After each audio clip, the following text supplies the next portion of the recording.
Hello, YouTube. Got my dogs trying to track me. You might hear them in the distance. Yep, here comes Lily. You might hear them. Oh, they're freaking out. Here they come. I'll get started in just a second, guys. I gotta enjoy my pups. There's Lily. All right. They're bounding through the grass. Get a little exercise here on this fine day. Come on, pups. Yeah, it's okay. It's okay. Yeah. Oh, okay, go play. Let's go play. So, anyway, just want to talk today a little bit about something kind of different, a celebration. Let's say we have the corn moon here on the 7th, right? And it's been kind of an interesting time of year. Now, there's I've seen a lot of doom scrolling lately, and I'm guilty of it just as well. A lot of issues, murders, strife, even personal drama. You know, my son's mental health issues sort of exploded. Did not see that coming, by the way. And, but anyway, I'm not here to talk about all that stuff. There's enough of that going around. This time of year, what is interesting about it is the harvest, so to speak, right? The corn moon was associated with harvests.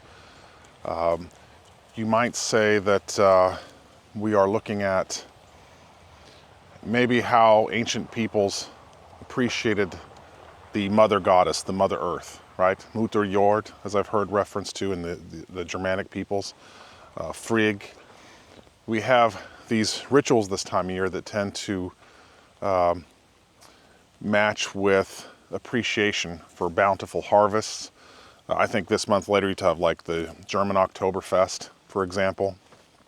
And I've heard many different accounts of different rituals to celebrate, everything from burying food as gifts to the Mother Earth to silent acknowledgement. And of course there's the traditional blots and all that you can look into.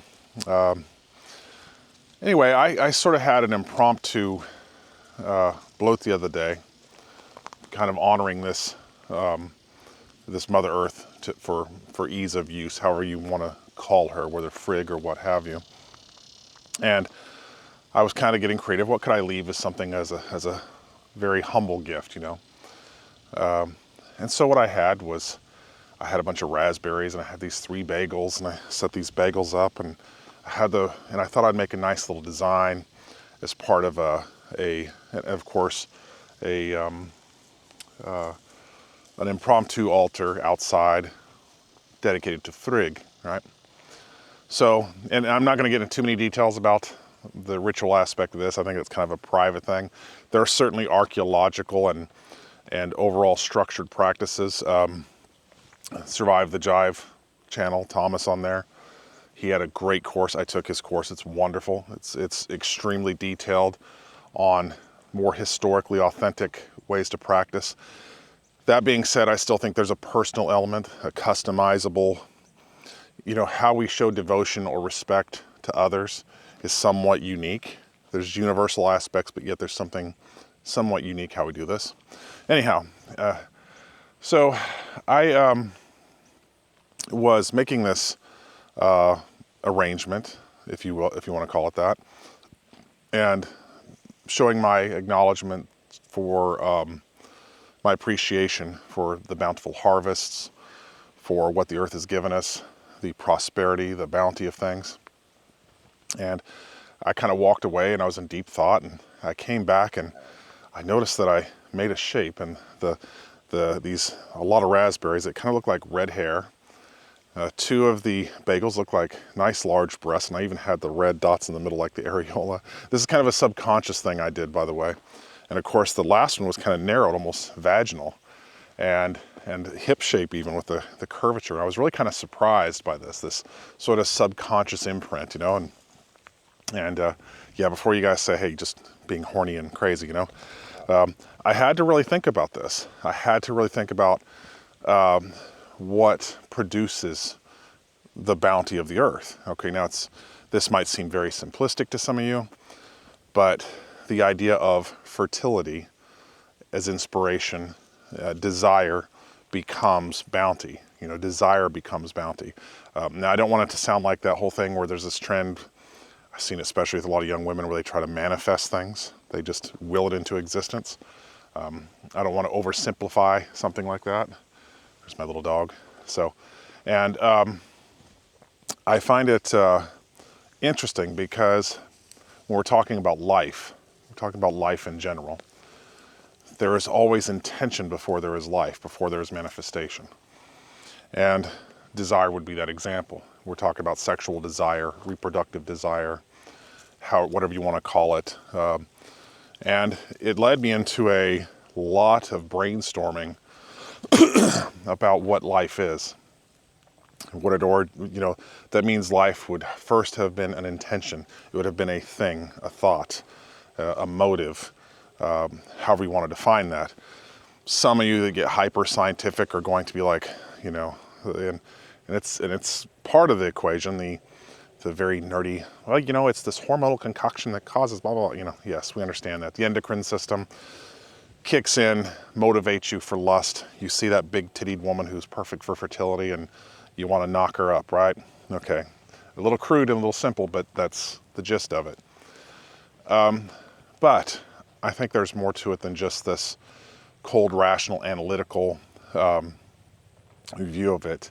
There is, because with the sacred feminine, this goddess aspect, this fertility aspect, it's not just strictly the lust, which creates life itself, the process, how she nurtures life. I think this is something in our modern era that has been kind of stolen from many women, this aspect of themselves, this aspect of they are life givers, creators, they're powerful.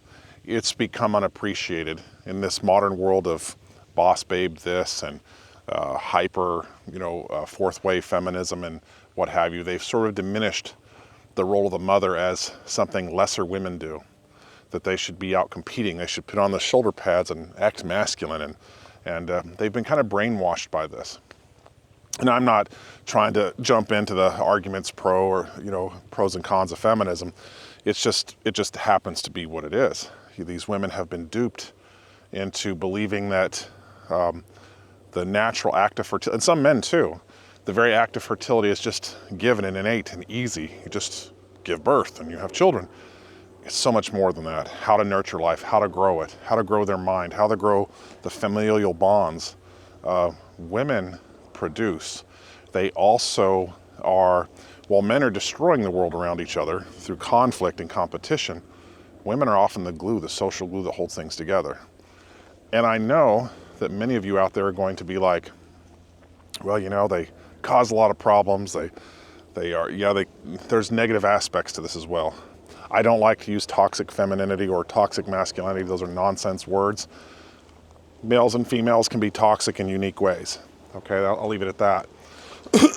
So life is a sacred thing that originates with intention, with thought, with desire, and it manifests through a bountiful expression, whether it's food, whether it's nourishment from the earth. Life generates more life, creates more life, increases the quality of life, allows us time to think, create more intentions, and so the cycle continues. Anyway, I sometimes wish I could have recorded this during the experience, during the moments right after the experience I had the other day. I felt very blessed by the goddess. I felt like I had a lot to say, a lot to learn. It's harder to recall a few days later. I just kind of wandered, sort of like immersed in this pattern of thinking. It seems very simple.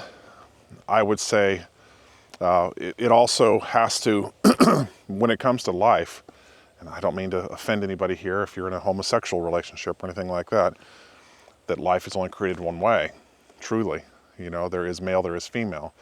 This is a natural progression between those two genders as they're expressed. Not judging people for their sexuality by no means. That's a subject for another time, and it's complex as always. But the simple, brutal reality is that nature has made us this way for a reason. The intention of the men with the will, the desire, couple that with the women as well, and the result is life and renewal and bounty and harvest. And here we are near the end of the year. There goes my little dog. So, sorry I'm a little bit chugged up here. It's that time of year as well with allergies. But these are just some random thoughts, and I'm curious as to what you might have to say or think about them, good or bad. And thank you. I'm going to chase my dogs as always, and you all have a great... Oh, by the way, interesting timing. I heard they were a little more new agey, but if you take a look at the corn moon this year, we also had the blood moon. I had students in Saudi Arabia show me pictures of the blood moon, bright red this time of year because of the lunar eclipse. Very rare occurrence. Also, tonight is the 9th. I heard there's a meteor shower. 9th month, 9th day, 2025, 2 + 2 + 5, 9. So some people who might be into numerology might take that into consideration. You know, the 999 aspect. 9 being a sacred number amongst many traditions, including most of our Germanic ones. So, again, I'm going to go chase my dogs, let them get some exercise. And I'm so happy for fall. I don't know about the rest of you. Anyhow, have a good evening, and I hope you guys see some meteor showers or celebrate in your own way. And I, for one, appreciate the harvest and have to thank the goddess for this bounty and life, food, and things we have going well for us. Anyway, see you all next time, and have a good one. Bye.